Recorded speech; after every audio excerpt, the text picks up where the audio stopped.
Hi, good to see you again. The topic of this conversation is going to be on toxic empathy. So it's toxic empathy. So do you suffer from toxic empathy? Because I do. It's a bit of a problem sometimes, so I thought I would do a video on it. So I'll give you an example. So I was at the front of my place, standing on the road. Traffic's going backwards and forwards about 30 kilometres an hour, and then there's an intersection here. And so the driver over there, he turns across the traffic. Now this is Australia, so you Americans watching this, it's a bit different. Anyway, he turns across the oncoming traffic, and there's a woman coming this way, a young woman, she's probably about 17, P plater, and she's talking on a mobile phone like this. And she doesn't break. She doesn't show any reaction to this person who's just pulled in front of her.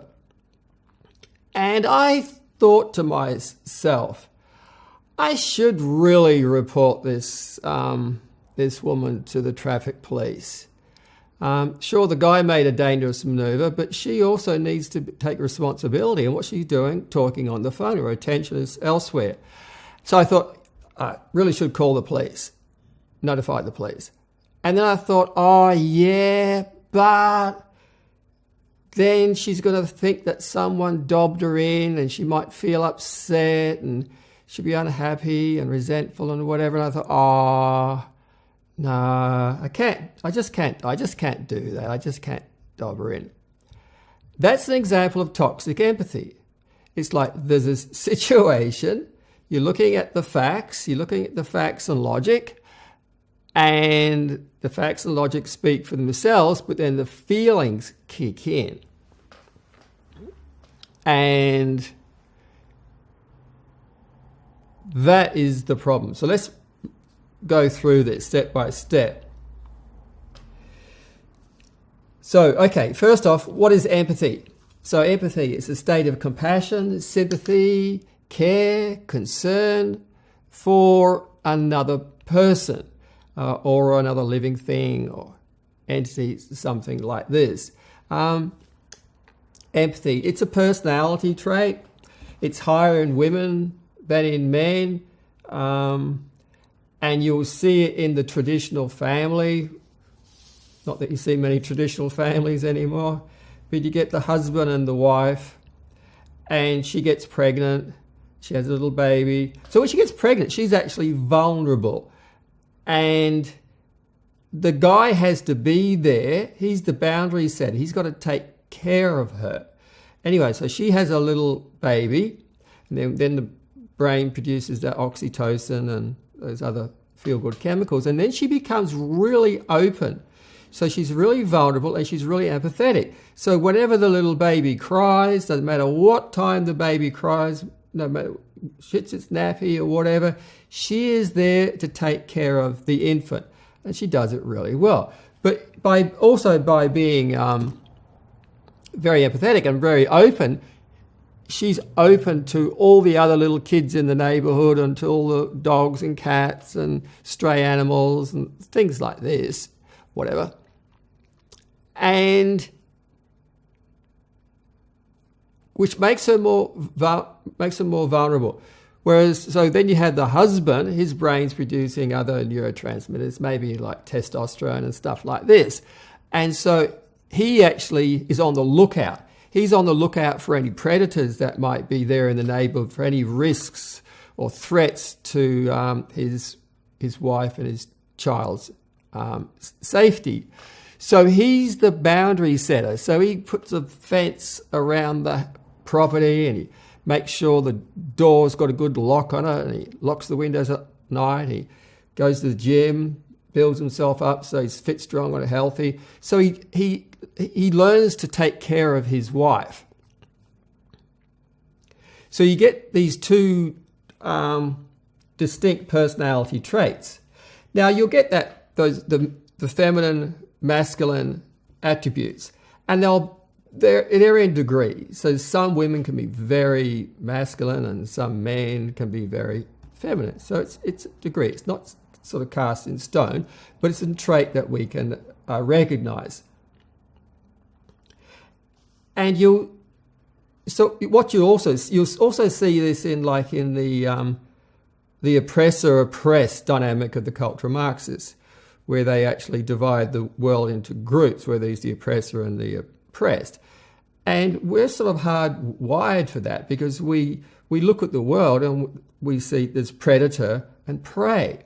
There's predator and prey. And then it's like, which one are you? And then in the predator and the prey, you actually get the oppressor and the victim. Now, I was watching a video on YouTube one time. It was a nature doc. It was a little nature thing. It wasn't even doc. It was some wonderful YouTuber was out in Africa somewhere, and there's a wetland. So it's wetland, and the water, you could see the water maybe was only a foot, 2 feet deep or something. Or there's all these rushes. And there's a herd of elephants. It's an amazing herd of elephants. And then you see this crocodile jumps out of the water and grabs hold of the trunk of the first elephant and starts pulling down. And that elephant screams. Elephant screams. And it was really horrible. And then the other elephants come in, and one of the bigger elephants comes in and sort of like kicks the crocodile and whatever, and then the elephant's safe. But it's really interesting because they're still out there in that dangerous territory. So then it's just like, well, which one do you feel empathy for? Do you feel empathy for the crocodile, or do you feel empathy for the elephant? And this is where we do a second position shift. So first position, you're in your own body. Second position, you stand in the shoes of another. You follow? Like if a little, so you stand in the shoes of the other. And it's something that we do. It's a decision that we actually make. Who are we going to identify as the oppressor, and who is going to be the victim? Who's the predator? Who's the prey? So there you have the crocodile and the elephant. So who would you feel empathy for? The elephant who's just been attacked, or the crocodile?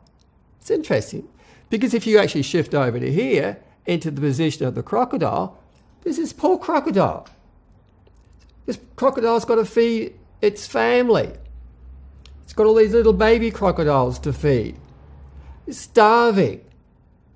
And if they don't get any food, they'll die.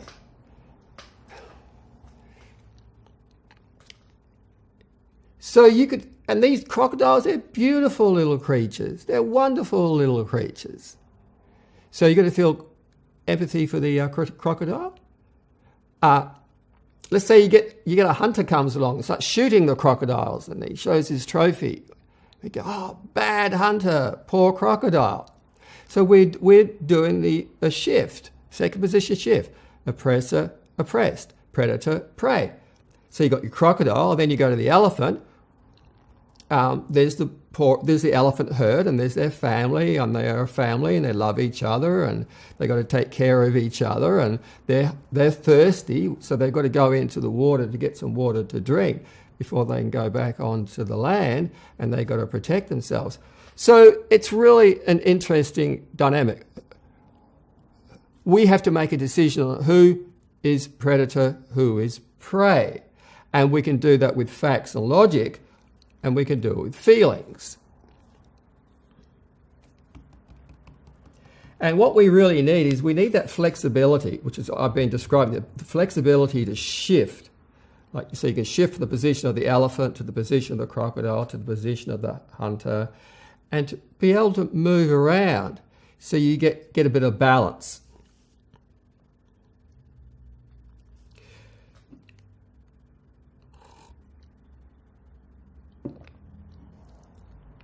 Now, in the Myers Briggs,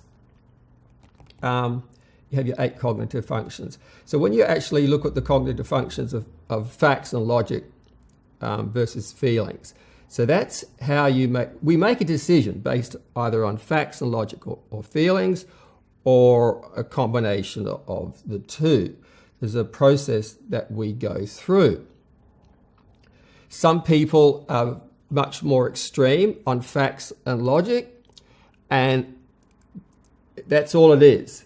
They make the decision, facts and logic, no feelings.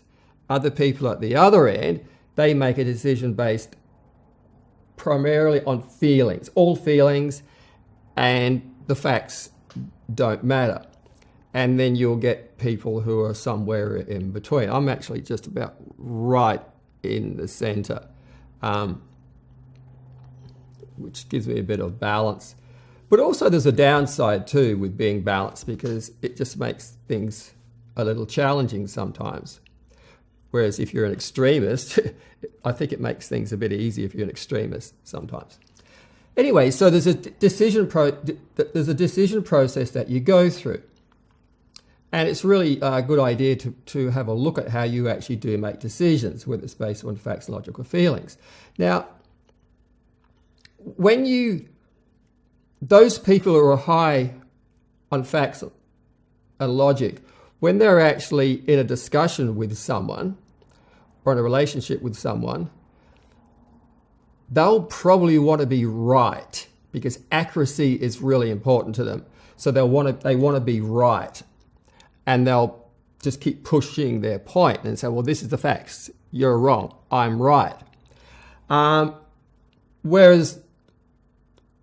Which doesn't create harmony, does it? And then you get the others who are much more feeling oriented, and for them, it's more important for them to create harmony. So if they're in a relationship or having a discussion with someone, as they find themselves disagreeing, or the other person disagreeing with them, they'll work to create harmony. So the feeling people tend to want to create harmony. The facts and logic people tend to want to go for accuracy and truth and what's actually right. So what's more important to you? Is it more important for you when you're in a conversation with someone to be right or to have harmony? And you might find that it changes a bit with different people. Like with people that you love, you might agree, but with people you don't love, who maybe are politically opposed, you might disagree. So, because that brings us, because you'll find the people who are more into feelings and harmony, they will be agreeable. They will want to agree. So it's very important for me. If you watch my videos, you'll see like rapport is number one. It's like, first off, you have to get rapport with the person. So you get a sense of liking and trust. And then from that, you move along. So those who are into facts and logic are more likely to disagree. They're quite comfortable in disagreeing. Whereas those who are more into feelings are uncomfortable with disagreement. So they will agree with the other person so they get to feel good. So they get that sense of a good feeling between them and the other person. So, but there's a problem with that. So the person who's into harmony, the feeling person, they may match the other person and agree, whereas the facts and logic, they may mismatch. They can go either way. Now, Michael Hall, he came up with this concept of a power zone. And there's the power zone pattern. It's a procedure to help you to access your 4 central powers, own those powers, and mobilize them as a function for personal empowerment, responsibility for self, and responsibility to others, and getting into the driver's seat of your life. So this is just a brief summary. It's in detail on my website if you want to go there. So in brief, we take in information from the world through our senses, and we represent it in the cinema of our minds. And you will see this in the gestures and the words that people use. And within your power zone, which we can mark out like this, you may have your family and friends, loved ones are all on the inside. Acquaintances may just be on the periphery, and strangers are on the outside.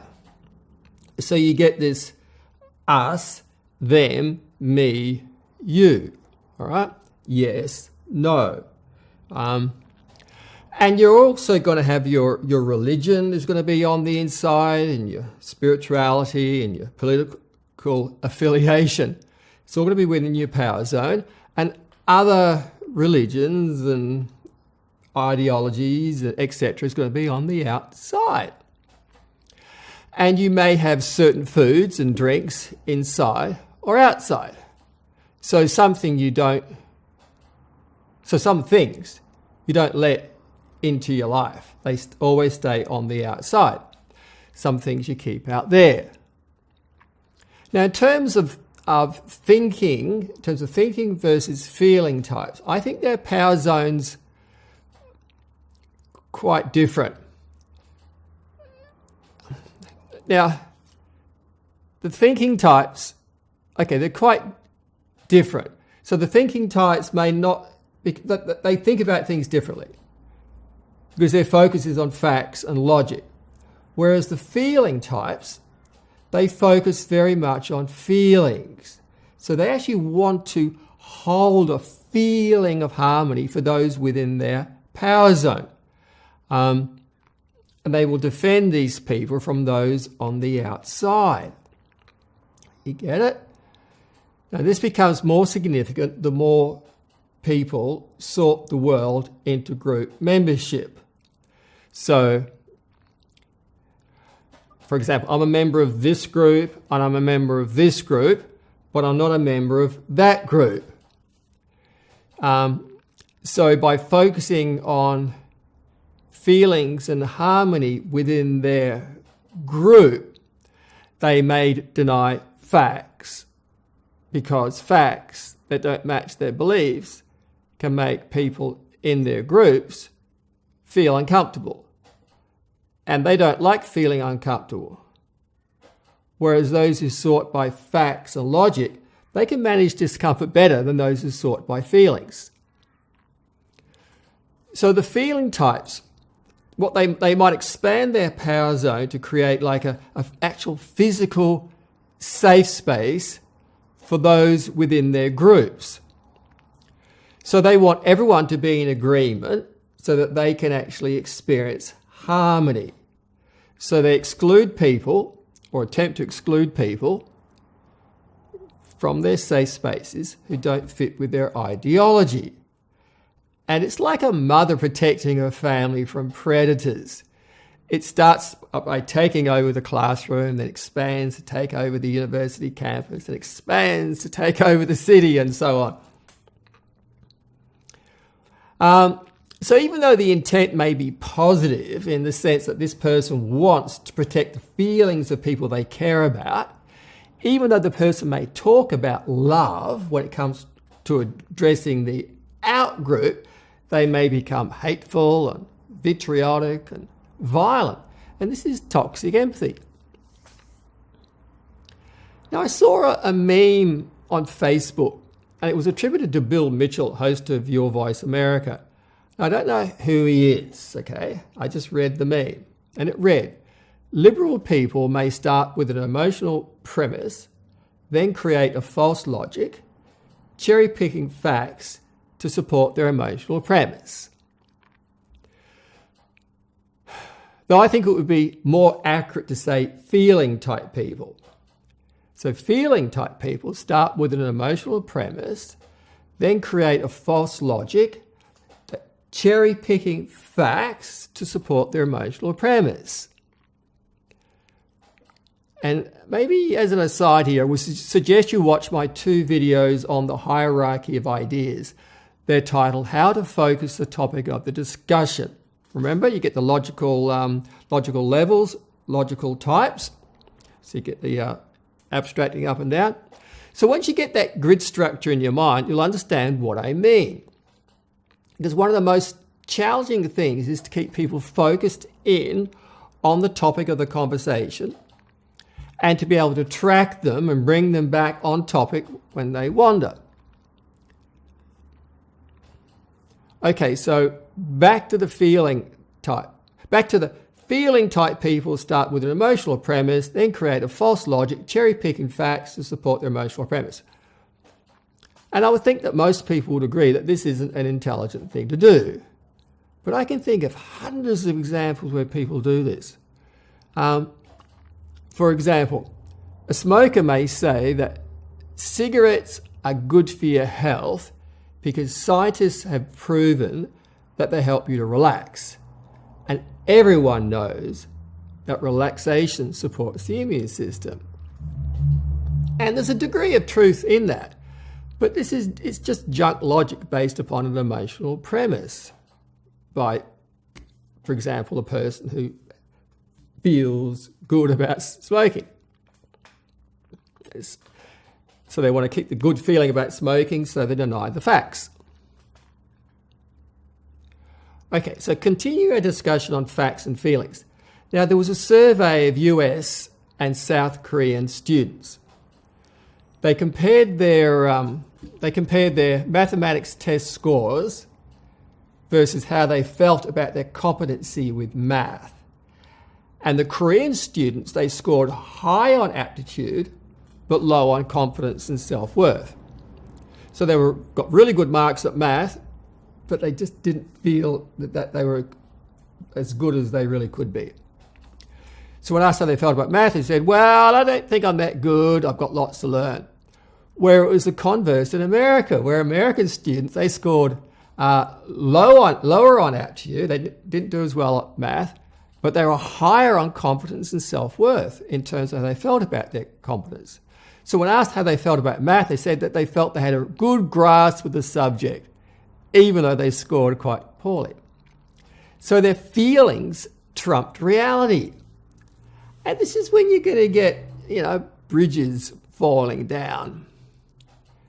Planes not even taken off. And I would much rather have an engineer who doubts him or herself than be overconfident of their ability. And you see this where feelings trump reality on television, where someone will shift the topic from facts to feelings because they're less comfortable with the facts and more comfortable with feelings. And you can see this in the gestures, it's in the physiology, the voice tonality, tempo, and volume. So there was a talk show in the US about a problem with illegal immigration. And there were those who want to send the illegal immigrants back to their home country, even though they may have lived in the US 20 years. And then there are those who want to give the illegal immigrants citizenship. So one guy, he was presenting all the facts about the illegal immigrants. He was just matter of fact. And then there was this Mexican guy. And this is when it gets really interesting, because you could watch his face and see that he was really uncomfortable with the facts. And then he shifted the topic. He shifted the topic away from the facts onto feelings. And he said, but there are these beautiful Mexican children. They have families. This is in America. And you can see his whole demeanor just change. He used kinesthetic predicates like embracing and love. And then his accent shifted into a stronger Latino accent, which is much more kinesthetic and feeling-based with a soft, beautiful, musical tonality. And it was plain to see that he was just uncomfortable dealing with facts and logic, and that he was afterwards generating positive feelings in his body. And that what he wanted to do was to hold the feelings and change the facts so that he could hold the feelings that he enjoyed. And I'm sure you've seen examples like this on YouTube and television. So what is the solution to toxic empathy? I'm going to give you 10 points. First, start by understanding personality type. Take a Myers Briggs type test, get an idea where you are on the thinking versus feeling dimension. Now, the Keirsey Bates test, and I've got the book on my shelf, the book on my bookshelf still. The Keirsey Bates test actually gives you a way to score yourself and see where you lie on the continuum, so that's quite useful. Look at Jordan Peterson's Big Five. That will also give you some insights. And then, point 2, explore how you make a decision in different contexts. And I'm going to do a video on decision making, but just for now, how do you make a decision on how do you make a decision on who to spend time with? How do you make a decision on what car to buy? How do you make a decision on what to eat? How do you make a decision on when to go to bed? Do you make that decision based upon facts and logic or feelings?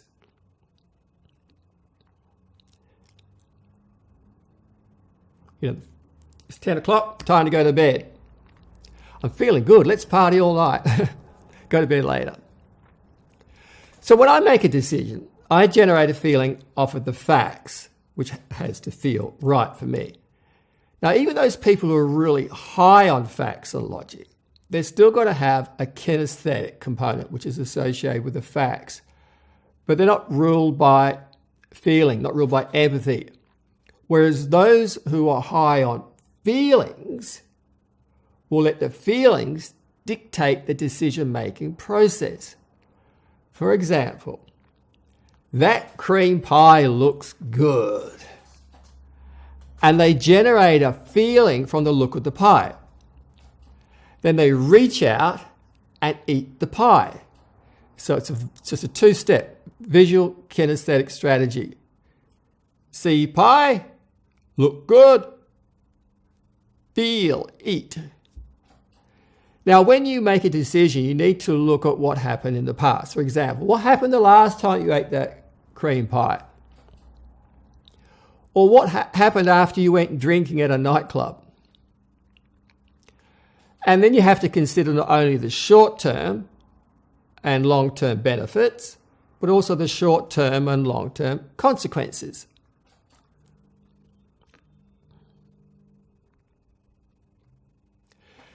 Okay, point 3. Do you naturally create harmony or boundaries? Do you ever need to be right or to create harmony? And then you have to look at what are the short-term and long-term benefits and consequences of creating harmony within a group. And if you're very much into creating boundaries, what are the short-term and long-term benefits and consequences of creating boundaries? Everything has two sides. There's an upside and a downside. There's a short-term effect and a long-term effect. You eat that cream pie now, and it feels so good. But an hour later, you feel like shit. You drink alcohol now, and it feels so good. But hours later, you're in an argument. The next day, you feel like shit and remorse. 10 years later, your life could be ruined. So harmony has a lot to do with being agreeable and saying yes. Boundaries has a lot to do with being disagreeable and saying no. So you need to learn how to say yes and no to self. And you need to learn how to say yes and no to others. It needs to be something that you have conscious control over. And even though harmony may feel good in the short term, it may have severe consequences in the long term. Believe me, it does. Feel free to email me if you want to know the content. So you need to learn to balance harmony and boundaries. Point 4. Practice second position shifts. So this is where you can practice empathy. That is practicing standing in the shoes of the other. So practice standing in the shoes of the crocodile. Get a sense of what it's like to be the little crocodile.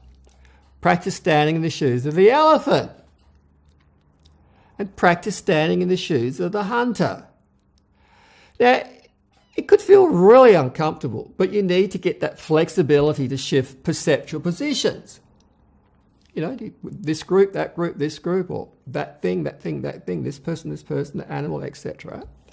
So you need to get flexibility to shift perceptual positions and always remember to come back to your body. So those people who are high on feelings may find that they get stuck in the body of the other person, so to speak. They get enmeshed with the other and they're not quite sure whose feelings they're feeling. And these types of people may have emotional arguments with loved ones as a means to recreate their power zone boundary and sense of self. I've seen it a lot. So boundaries are very important, as is black tea. Next point, NLP and meta programs of self and other. So is your attention on self or is it attention on other? Now, if you care a lot about an other, is this really about the other or is it just about the direction of your attention? Is the attention on the other so that it helps and supports the other, or is it about you generating a positive feeling so that you get to feel good about yourself? So the self and other meta programs, they've got a functionality. At times, the attention may need to be on self, and other times the attention may need to be on the other. And I saw an English female singer being interviewed on BBC TV. I forget her name, but you probably know who I'm referring to. And she said in a very breathy tonality, "Why can't everyone just learn to get on with each other?" So is she really caring about other people? Maybe she is. But when other people are lacking harmony and fighting with each other, she feels uncomfortable. So she wants others to be in harmony so that she gets to feel good. And being a singer, her job is to create harmony amongst her audience. Now, perhaps there's something that she needs to learn so that she can accept the natural differences that will always occur between human beings. Maybe she needs to develop the flexibility to deal with disharmony and be comfortable with that. Like maybe go and hang out with some heavy punk rock singers. Anyway, point 6, learn to create emotional boundaries. If something triggers your emotions, then it may indicate you don't have a functional power zone. If something triggers you emotionally, it's like a cause and effect meta model violation. Something happens in the world and you feel upset. So when I see that, it makes me feel angry. When she says that, then I feel upset. So is the problem out there in the world, or is the problem with your boundary system? So what do you need to do to change?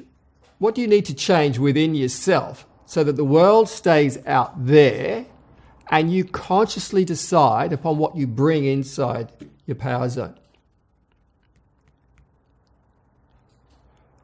So then you get choice over what and who you bring into your life. And your power zone needs to be functional. So before you start changing the world, get your own life into order.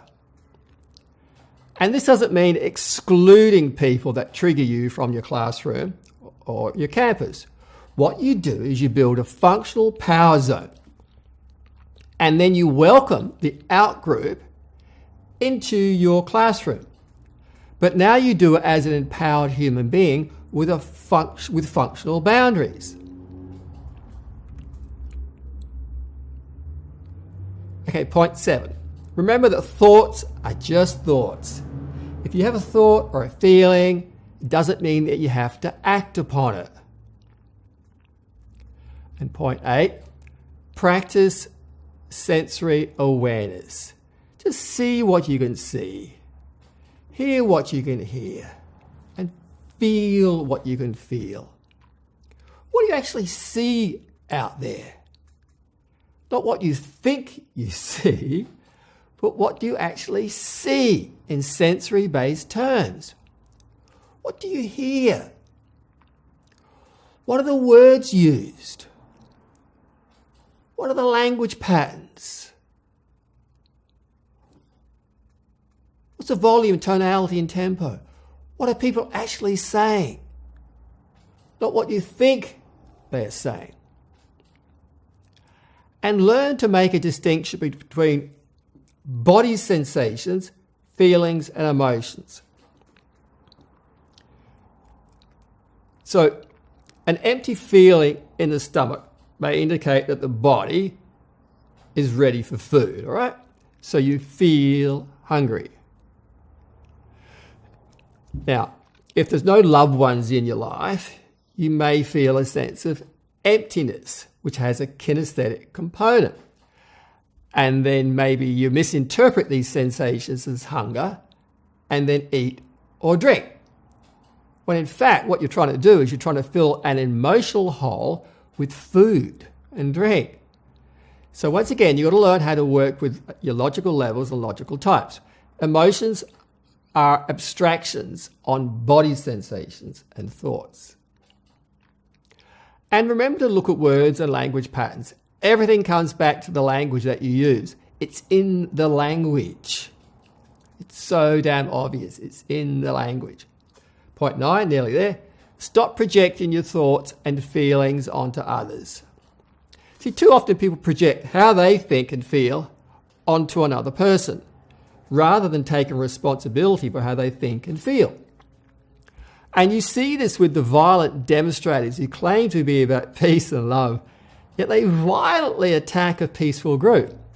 So this person's upset and angry about something. So they say to the other person, "You are angry. I'm going to stop your hate. My love, will stop your hate. Violence is a way to peace." So if you're projecting, be aware of that. Come back to sensory-based awareness and just see what you can see out there. What's actually happening? And look back at yourself. Be self-reflective. What are you doing inside your head? What are you saying to yourself? What are you feeling? What memories are you accessing? And what are the frames of mind that you're operating from? What is your intention? And if you could get your outcome, what would that do for you? So in becoming self-reflective, you become less reactive and you develop self-awareness. So stop projecting your thoughts and feelings onto others. Last point, point 10. Stop mind reading and get curious. Now this is real interesting. There was the case recently of Count Dankula, who made a video about his dog so that he could tease his girlfriend over some issue they were having. I think it was in Scotland. He tells the judge, "I made the video because I wanted to tease my girlfriend." They were having some sort of argument or whatever. He made a video and posted it on YouTube to annoy her. And the judge said, "No, you didn't. You did it because of X, Y, and Z. I know what you were thinking." So this is a serious example of a mind read. This is real bad. So you learn to ask questions and gather information and learn how others think.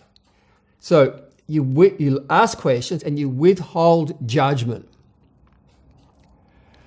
Practice using the NLP meta model and the neurosemantic meaning type questions. Take your time. Come from a space of the naive inquirer.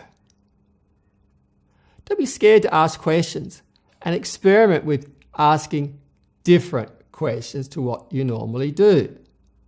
Serious about this. You've got to learn to ask different questions to what you normally do, which means you have to be aware of the questions that you're asking.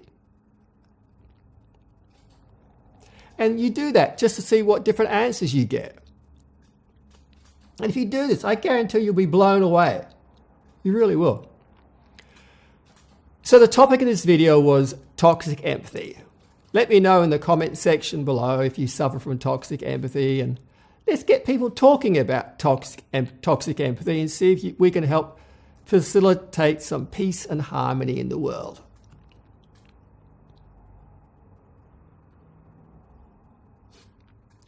If you're still here, I thank you for listening. Thank you for your attention. Thank you very much. Please like and subscribe and share the video on all social media. All the best to you, and I look forward to seeing you again. And remember to keep on challenging everything for the truth. I've spent my entire life doing that and would like to share some of my discoveries with you. Whether you're an atheist or believe in a higher power, my book on God is sure to get you thinking. And part and parcel of spirituality is learning how to work with your unconscious mind, such that you can quieten the mind and get yourself to sleep when you need to. And that includes the ability to banish bad habits like cigarettes, marijuana, alcohol, chocolate, and overeating. And as a foundation to a fulfilling life, I believe everyone needs to learn how to work with their unconscious mind, how to explore deep trance and states of deep meditation. If you want to connect, you can find me on Facebook at Abbey Eagle School of Meditation.